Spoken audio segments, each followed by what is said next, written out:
తెనాలి బాలాజీరావుపేటలో గల అయ్యప్ప దేవాలయంలో 108 మంది పుణ్యస్త్రీలు శ్రీ దుర్గమ్మ తల్లికి కుంకుమ పూజలు నిర్వహించారు. వేదోక్త మంత్రాల మధ్య కుంకుమ పూజను భక్తి శ్రద్ధలతో నిర్వహించారు. స్థానిక బాలాజీరావుపేటలో గల అయ్యప్ప దేవాలయంలో ప్రతి నెల మొదటి శుక్రవారం నాడు దుర్గమ్మ తల్లి అమ్మవారికి కుంకుమ పూజ మహోత్సవం నిర్వహిస్తున్నట్లు ఆలయ నిర్వాహకులు దుర్బా హరిబాబు స్వామి తెలియజేశారు. శుక్రవారం ఉదయం 108 మంది పుణ్యస్త్రీలు దుర్గమ్మ తల్లికి కుంకుమ పూజలు చేసి అమ్మవారి అనుగ్రహం పొందారని ఆయన చెప్పారు. దుర్గమ్మ తల్లి మహిళా మండలి ఆధ్వర్యంలో ఈ కుంకుమ పూజలు జరిగాయని దుర్బా హరిబాబు స్వామి తెలియజేశారు. ఈ కుంకుమ పూజ మహోత్సవంలో స్థానిక భక్తులే కాక పరిసర గ్రామ భక్తులు కూడా పాల్గొన్నారు.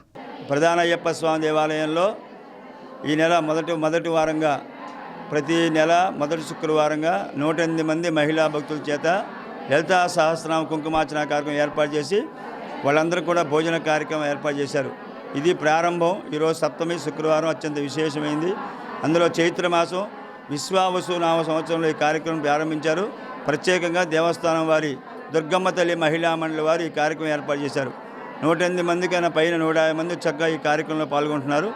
ప్రతి నెల మొదటి శుక్రవారంలో ఈ కార్యక్రమం జరుగుతుంది. విశేషంగా జరిగే కార్యక్రమంలో అందరూ కూడా పాల్గొని అమ్మవారి కుంకుమార్చన కార్యక్రమం జరిపించుకొని భోజన కార్యక్రమం స్వీకరించి అమ్మవారి యొక్క దివ్యానుగ్రహానికి పాత్రులై వారి కుటుంబాలన్నీ కూడా అమ్మవారి అనుగ్రహంతో ఇంటా కంటా జంట చల్లగా